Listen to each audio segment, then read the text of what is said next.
Bagaimana dengan bab membid'ahkan menvonis orang lain mubtadi'? Apakah disamakan dengan menvonis orang lain takfir, mengkafirkan orang lain?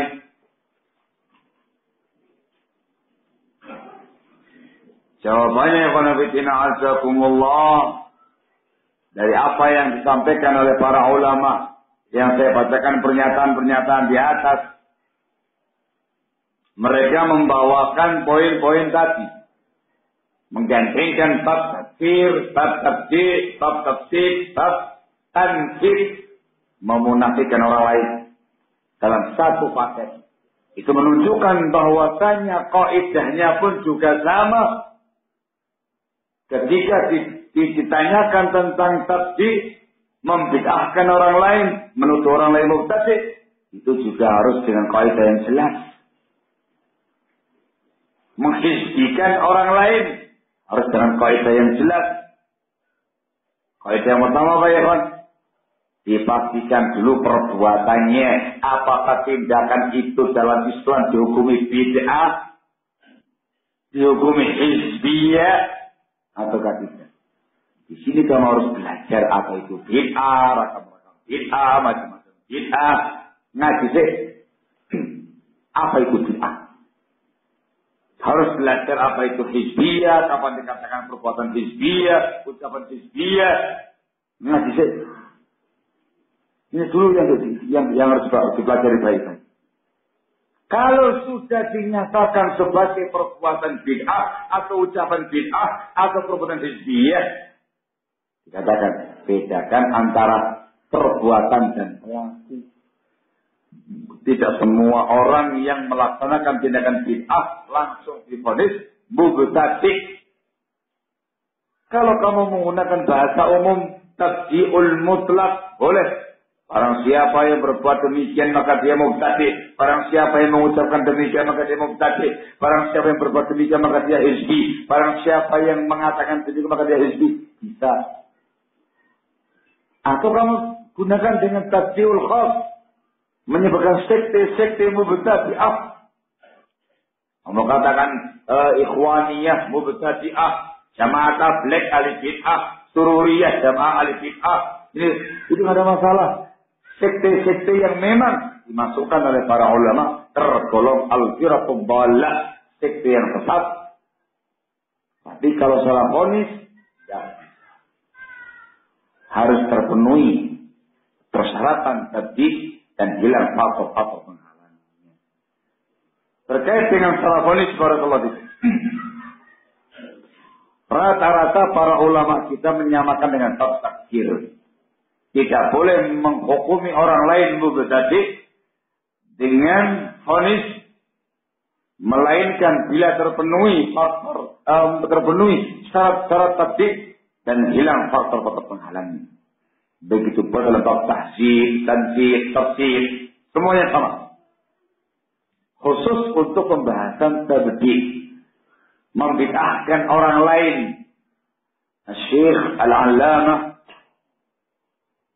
Rabi' bin Hadi Al-Madkhali hafizahullah ta'ala wa ra'ah, di dalam majmu'ah kutub wa rasail wa fatawa beliau di juz yang ke-14, beliau memberikan klasifikasi terkait dengan bab tabdi'.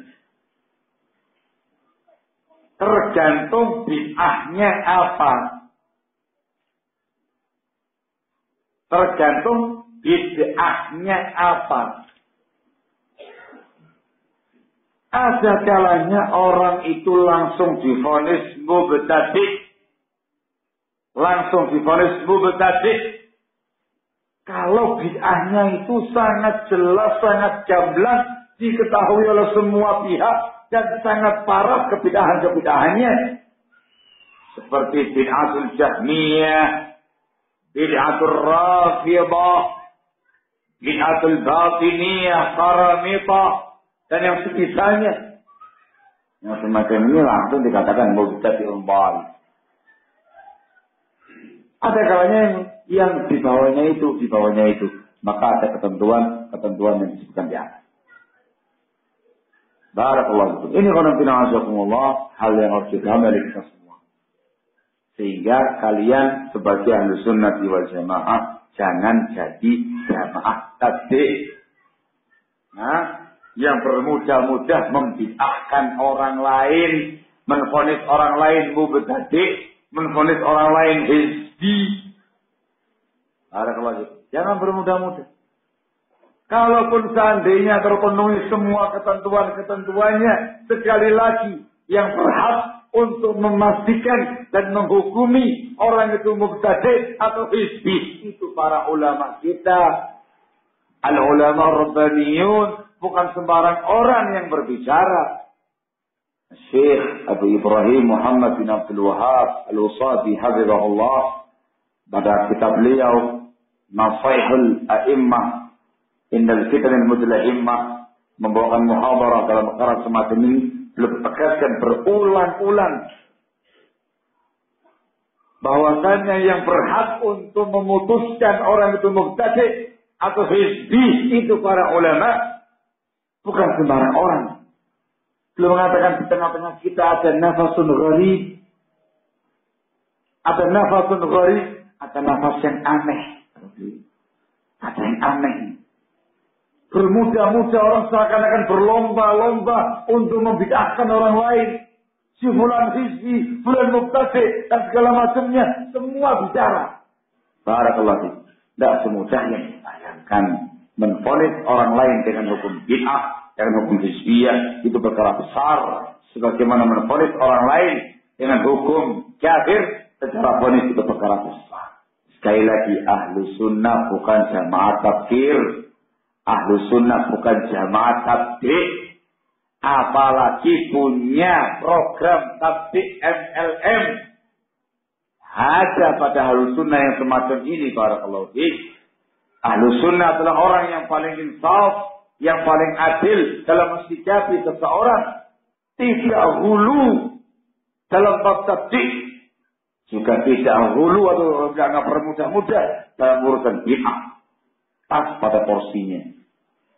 Barakallahu fikum, cinta di Tuhan. Dalam bab ini terlalu banyak orang yang nyimpang. Yang satu, masya Allah luar biasa, bermudah-mudah dalam bab tabligh dan tabligh, dikit-dikit mubtadi', dikit-dikit hizbi, dikit-dikit mubtadi', dikit-dikit hizbi. Khatir. Seperti yang terjadi pada Haddadiyah. Ada lagi yang lainnya lagi. Anti tabligh. Anti tabligh. Bayangkan. Kalau sudah mendengar kata-kata tabligh, wah, langsung panasan. Dengar yang namanya bahasa tabligh, langsung panasan. Barakallahu fikum. Seperti yang terjadi pada Sururi. Luar biasa pada mereka. Tidak kenal yang namanya bahasa semacam ini. Barakallahu fikum. Ahlu sunnah tengah-tengah ya ikhwan. Dengan kaidah yang dijelaskan tadi, ahlu sunnah wal jamaah berjalan di atas al-haq dengan bimbingan Al-Quran, dengan bimbingan sunnah Rasul alaihi salatu wassalam. Alhamdulillah.